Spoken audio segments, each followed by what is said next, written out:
Welcome to Cybersecurity Basics, Communicating in the Time of Plague. Thank you for joining us today. For those of you who don't know me, my name is Brandy and I'm the Chief Experience Officer here at Quercus. And today, as always, we like to bring our clients and partners value. So while security is on the minds of everyone these days, we thought we'd bring our security expert on to share some valuable information with you. Just a little housekeeping items. Before we begin, if you do have questions throughout the webinar or at the end, which we will have time for a Q&A, just pop your questions in the Q&A section of your screen, and I'll be moderating and viewing that and attending to your questions as they come up. And just a note too that there may be a little bit of a delay based on what we're talking about and when your questions come in. But without further ado, I would like to introduce you to our speaker, Adam McMath. Let me bring him on here. Adam, are you there? Oh, hi. Can you hear me now? Yes, we can. Hooray. This is an old Dell computer joke. I'm dating myself. Thank you, Brandy, very much for taking the opportunity to hang out with me for a little while. Everybody who's on the cast, I appreciate your time. Thank you for spending a half hour with us, and promise to stick to the deadline of 1:30. I've been a part of way too many podcasts and broadcasts and things that go on for an hour and they get boring. We'll try to make sure that we give you good value for your time. So thank you very much for popping in. Communicating in the time of plague. I'm coming to you from my living room above my garage in my house. You may hear road noise from the street outside. You'll probably hear my kids downstairs as they're trying to go through their school. This is what communicating in the time of plague has become, as we have made a really interesting transition between, doing things on, cell phones and desk phones and things like that, to doing a whole lot of interactions using the computers as our tool. So talking about three things today. We'll define what cyber risk is. We'll talk about some online conferencing risks, and we'll talk about making informed decisions and how to steer some of that.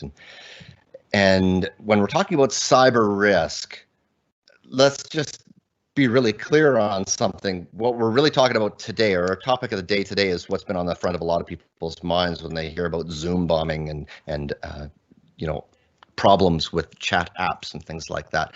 We're not talking about cybersecurity as a whole. My goodness, I've been doing this stuff for 20 years, and there's always something to learn. There's always something new going on in the security realm to make ourselves more secure. But something different that's happened now, that's very different from 20 years ago, is that technology has infiltrated every part of our lives. Even just sitting here on my couch in my living room, I've got another computer here, a couple of cell phones. I'm talking on a computer. I've got various mice, and my kids are interacting with their schools and stuff downstairs.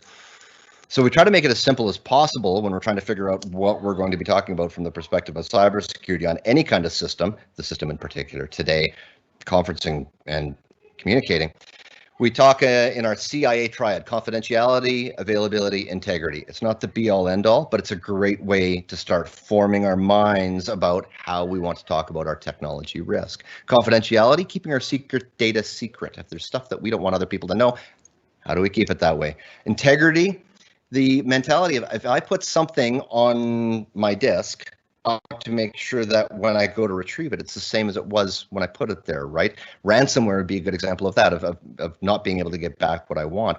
Availability is the kind of interconnected in that too. It is a security feature of, if I have a website, I want to make sure that the website is available for people to use, especially if it's a marketing vehicle for my company. And if we're talking about risk, the ISO definition of risk is, if you're interested in ISO 27000 as a control set for information security and measuring things, or ISO 31000, which is where people actually start to assess risk, has this definition of the effect of uncertainty on objectives. There can be positive, there can be negative risk. And every MBA will tell you that risk is the intersection of probability and impact on an asset. So an asset in this case of talking about technology and communication and technology, is it the software? Is that the asset we're talking about? Is it Teams or Google Meet or OneDrive or whatever we're talking? Or in this case of communication tools, is it the communication itself? When we shift our language away from the software that is enabling our environment to the data. Then all of a sudden, when we go back to confidentiality, availability, integrity, everything shifts a little bit. The systems themselves are important, yes, but the data, and in this case, the communication, as we're having back and forth communication, is what we're really talking about, assessing that risk on. Communication really has changed. For those of us with the latest and greatest Android or Apple phone, kind of feels like that the silly old antique rotary dial thing that my kids would never know how to use a rotary dial. And I apologize for the straight white able-bodied males on the Teams window there, but that was just the one I brought up from my conversation yesterday. We've stopped really having phone calls in a lot of senses, or at least in my world and a number of people in corporate environments that I've talked to, is that we just deviate first and foremost to using Teams or Zoom or Google Meet to have our conversation first instead of, having a phone call. So talking about communication, there may have been this assumption in the past too that our communication risk was taken care of because our cell phone was encrypted, wasn't it? Wasn't our secret data secret in our cell phone conversations? Well, not really. The advantage we had in that is that the cell phone was designed first and foremost to be that communication device. So it's a little less of a what else does it have access to until we started installing apps on all our phones too. Performing risk assessments. This is stolen shamelessly from the book called Enterprise Security Risk Management Practices and Procedures. Fantastic way of actually talking about identifying risk and saying what are our risks and what do we do about them, and actually performing a risk assessment. The information security community has done a really good job of creating practices and knowledge of bodies of knowledge that say we are this and we do this. This is our culture. Whereas the physical security community has done a better job of saying this is risk and this is how we approach risk assessments and risk management. When we start talking about at the top of the circle, identify and prioritize our assets. In this case, it's our communication. So if we're worried about the stuff we're seeing in the news about Zoom, there is another Zoom-related vulnerability released just today. But are we really having conversations where that vulnerability is really putting us at risk? So we put prioritization to our assets. This goes for anything that we want to do in our organization, whether we're going to look at our system holistically and say we have computers and we have servers and we have routers and we have switches, we have an internet connection, we have data stored in places, whether it's in the cloud or on our systems. In this case, we're talking about our various communications that we have. We may be communicating with the board, which may be more sensitive than communicating with our staff, but they may have different risks associated too, which is where we come around the circle a little bit more to identify and prioritize risks. When we're starting with our assets and we move to our risks, we start to say, someone overhearing our financials might be more of a risk challenge than somebody hearing our team meeting. But somebody hearing our IT team meeting where we're passing passwords back and forth might actually be more risky than anything else, which is where we keep on going around the circle. We prioritize our risks and we mitigate the prioritized risks on the identified prioritized assets. And the stuff in the middle is where we do our improvement and advancement as time goes on. There are a lot of organizations right now that are in this very interesting predicament where a lot of this collaboration over tools like this, like we're doing right now, is very new to them. And that's not bad. That's not a problem. A lot of these things have existed for a long time. It's just we've never really had a need to do this. We've never had to mobilize workforces the way we are right now. So doing these risk assessments helps us identify and put everything kind of in a bucket to say, what are we actually worried about? And are we worried about the right things? And the reality is we are communicating for a reason. One of my favorite things to say is the first thing that falls apart in any crisis situation is always communication. And I hope you've had a good experience with your staff, your organizations, where you've come out of this saying, we learned some things about communication. We're finding new ways to do it better. And technology can be that lever for you as well. So what's good? What's bad? Honestly, they're all good and bad. I know. maybe not the advice you were looking for. Maybe you're hoping for some guy with a bunch of cybersecurity certifications to say, Zoom bad, Teams good, Google Meet bad, Telegram good. But I don't think that's necessarily the case when we start making our priorities clear. Zoom, Google Meet, Microsoft Teams, they've all had a very, very significant increase in use over the last little while. I apologize. I had the numbers written down and I didn't put them on my piece of paper that said how big the increase in subscribership of Zoom was. It was something like they went from a couple hundred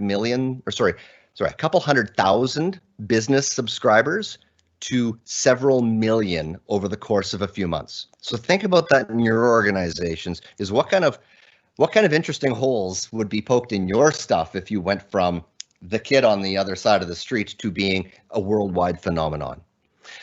They've since also done, Zoom in particular has done some really amazing things. They've hired some exceptionally good people over the last little while. They have really staffed up their security department, and they are open to fixing problems as they come up.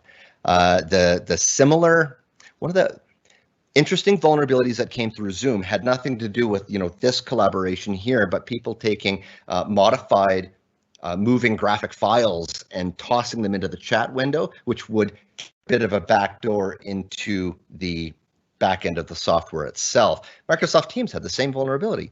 Google Hangouts, the precursor to Google Meet, had a very similar vulnerability 2 or 3 years ago. So the more popular your stuff gets, the more people are going to start poking at it. A couple of the other ones that are on the page here that you may or may not know, Threema, and this S with a lock beside it is a company called Secure, which is a messaging company out of Germany, and Secure is spelled S-I-C-H-U-R, I believe.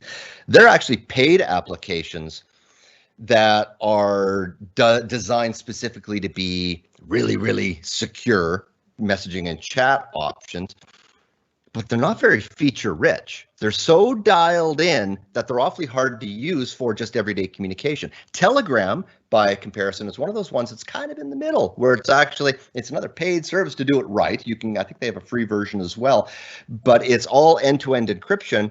But when you add in that end-to-end encryption to make sure that, all of your information that transmits between endpoints, between me here in my living room and you, wherever you are, hopefully somewhere comfy, is encrypted, you can no longer have people dial into that. So the more, again, going back, identify and prioritize our risks and mitigate those prioritized risks, we have that balance we have to achieve between usability and security. Privacy is in the middle of that as well. So that gets really challenging. That's why I have 3 bullet points on this slide specifically. Use what you know. So if you're using Zoom, Meet, Teams, Telegram, whatever, the reason I say that is that if you've already got a Microsoft 365 environment, Microsoft Teams is a really good way for you to integrate all of your stuff together because it's a familiar environment. And that's also kind of diving into that use what you have bullet point 2. If you use what you know and you use what you have, then you'll be able to identify anomalies better. Because that's at the end of the day, it's not going to be a cybersecurity professional calling you up saying, hey, it's Adam from Microsoft calling. I can tell you that you've got a problem with your computer. You should let me in. No. If there is something funky or something doesn't smell right, you'll be able to identify it better and then go ask questions to say, is this appropriate? Is this a link I should be clicking on? Is it behaving in a manner that is consistent with the other products I already have? The authentication piece is part of that too. Have I already logged in? Or am I logging into yet another tool? Complexity is a real challenge, and the more simple we can make things, the better. And then coming back to using the right tool for the right risk level. If we kind of make a determination that Microsoft Teams is good enough for the vast majority of our communications, then it probably is. If there's something sensitive, if you're actually having conversations at a Department of Defense level, then maybe Telegram is a next level, or something that gives assurance. But again, we go back to that simplicity versus usability and making sure we can get the right communication to the right people in the right way. Reducing risk of any of the platforms. Maintaining up-to-date software is important. So when Windows updates shows up, I hope we're all doing our Windows updates. We have our, our Windows update servers pushing stuff out appropriately. Really challenging when we've sent everybody home, isn't it? So if you're IT professionals listening in on this, absolutely do everything you can to continue pushing updates to everybody down on the down at working at home or in the office.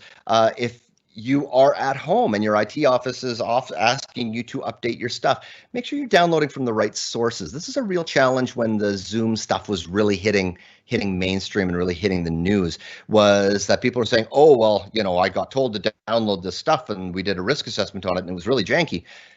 Part of the reality behind that is because they were downloading it from sources, like they were not downloading it from zoom.com. I'm not sure why people would download Zoom from somewhere other than Zoom. So if you are attending a meeting from somebody else, like maybe you attended this meeting today and it asks you to download something, if you're asked to download Microsoft Teams, download it from Microsoft.com. Don't download it from Billy Bob's Fancy World. Limit your audience and force identification.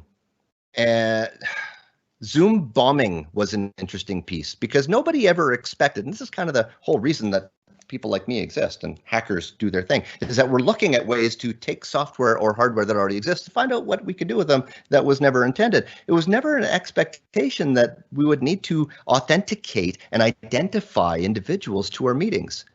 It's just like, oh, here's our meeting. Anyone can come. It's great. In this case here, anyone can come. However, we've limited this audience to some extent to Quercus IT customers and partners. And we haven't exactly forced identification. But on the other side of that, we went the other direction and said, because we have this open, there's only certain things you can do. And if you're hosting those types of meetings, limiting your audience is important because that's where various schools were having people that were not invited show up. And the random numbers that get generated at the end of your meeting are not necessarily all that random. People can guess those and they can sneak in. So if you have it set up so that your audience is limited, that's very important as well to minimize the people that can come in and provide that interruption. Encourage headsets and cameras. So this is a tricky one. When your computer is on speaker, everybody around you can hear. If you have headphones on, in theory, only you can hear. It's more of a physical security item, but it kind of resonates as well because I see a lot of people using their computer and their computer only. Cameras are tricky because it's always important to make sure that you don't have like your Wi-Fi password on a whiteboard behind you. In my case, I've got my room with my guitars. I have a busted string on this one. I don't remember quite how that happened. But making sure that your environment is set up for cameras. And the reason cameras are important too is that you don't know me, but we're making this connection here, aren't we? And you can hold me more accountable for the things I'm saying if you can see my face. Or if I come across saying that I'm Adam and you know Adam, but you've never talked to Adam, you've only emailed Adam and you've seen a picture of Adam. Now you've got a picture of Adam.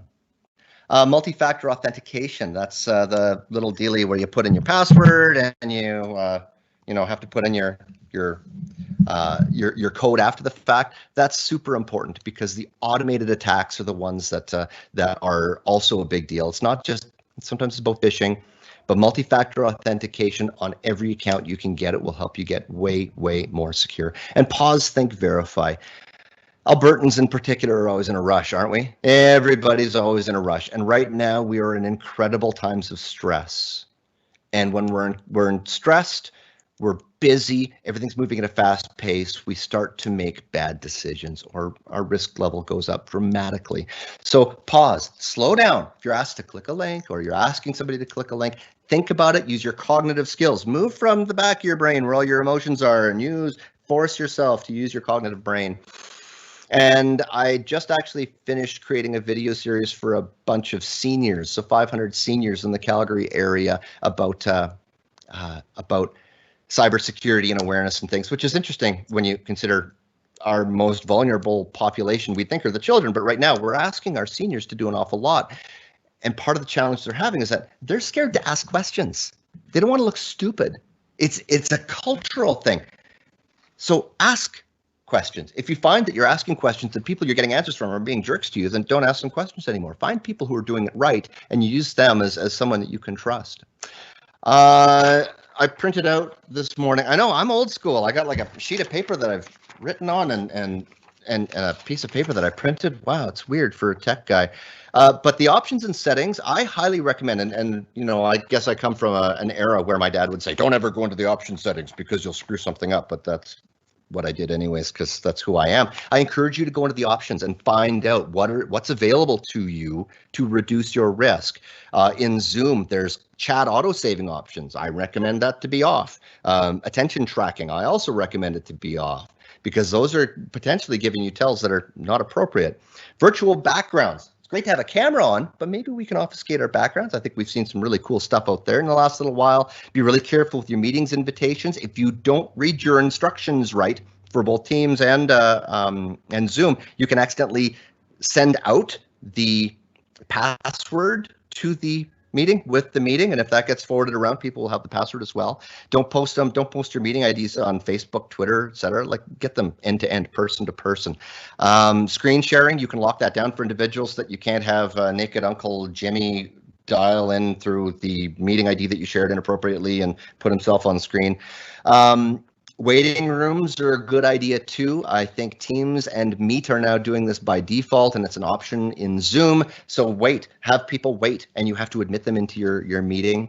Make sure that that's enabled. And once everybody's in Zoom, at least you can lock a meeting so that nobody else can come in. GoToMeeting does that as well. It's fantastic. Zoom is probably one of the most feature-rich, but my challenge with Zoom is it's just another app on your system. It's one more thing that you have to log into, and all of your data is stored on yet another platform. In Teams, most of it's already integrated into Microsoft 365, so make sure that you're having that conversation between the business users and the IT department on the way the system is controlled, and you can set up fantastic defaults in there. But your data stays in the 365 platform, but it's easy to become a pack rat. So make sure you purge, disable your chat and group collection if you can. And for administrators, you can also do things really cool, like have your groups delete automatically. I don't know if you've ever seen that, where you create a team and then you use the team for 3 days and then you never use that team again. You can have those auto delete after time. You can also decide how you want files to share inbound and outbound to the organization. Consider that with Microsoft Teams. OneDrive, SharePoint, and Teams all share the same file sharing backend. It's not 3 separate things. It's all essentially controlled through one set of platforms. So make sure you're having those communications to determine how you want things to be shared in and out. And guest access settings. There's all sorts of options and choices in there as well. Slack is another one that's on the radar a lot. It's mostly a chat system, but again, your data's somewhere else. Google Meet is probably the simplest.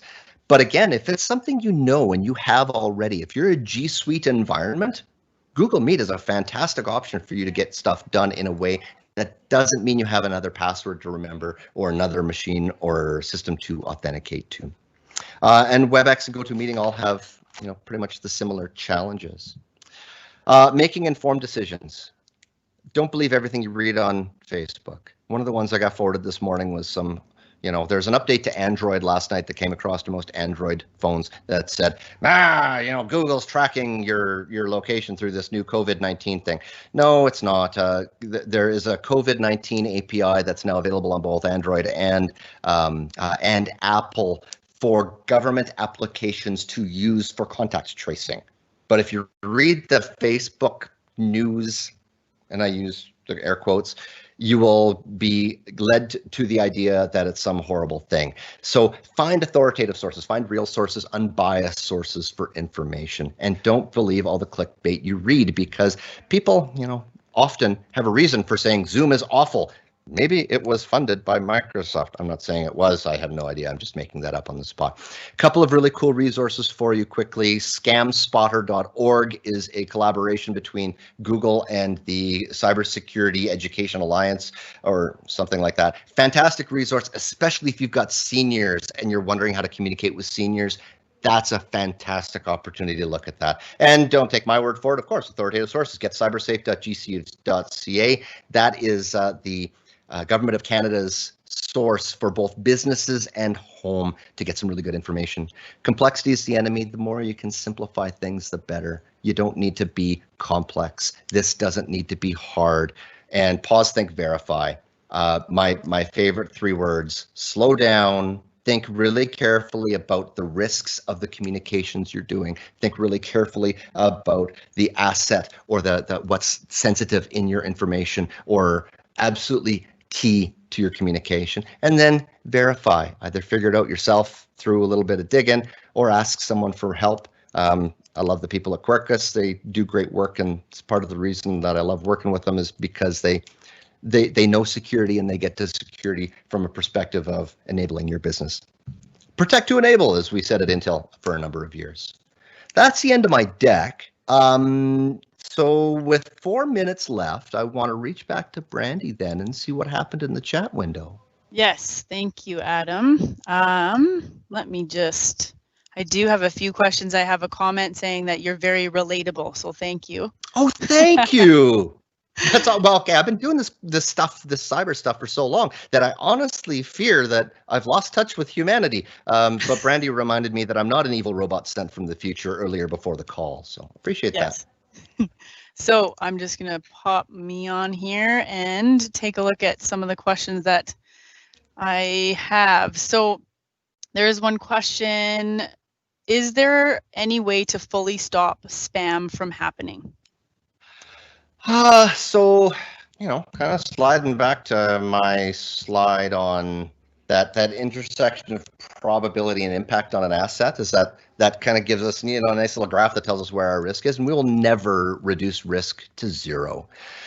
The best we can do is to be aware as possible, inoculate ourselves from being connected to that desire to click, especially with that the call to action. You have to respond by this time or we're going to send the police after you. Pause, think, verify will never reduce spam and phishing to zero.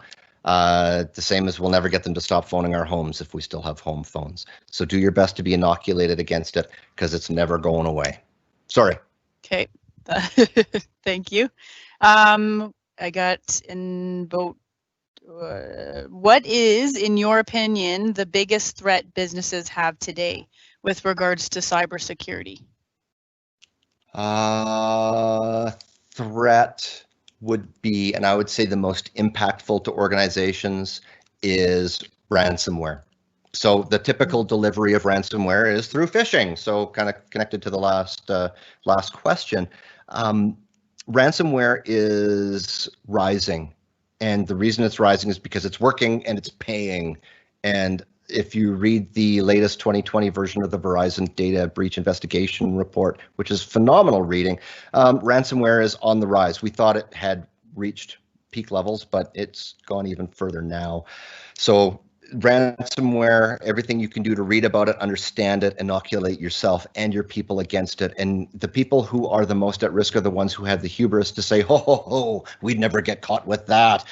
They get really surprised when they do. And it's just a matter of time before everybody at least has something in their mailbox that is malicious like that. And this is your opportunity to inoculate yourselves and just the more you can be aware of it and talk about it, the better.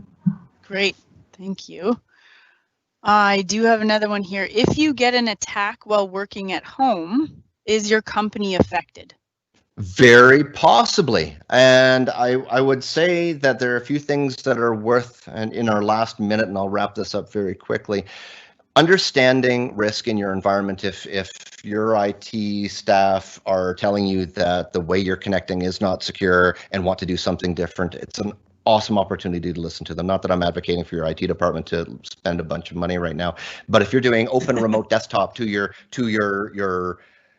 systems at work or your system at the office and you're at home, that's a very risky thing. On the other side too is that we tend to make different decisions about sharing a collaboration as our own personal insider threats of, well, I need to get this document to somebody, I'm just going to use Dropbox to do it and not even think twice about it. So yes, the threats that are coming to us from home are different than the threats that were coming to us from the office.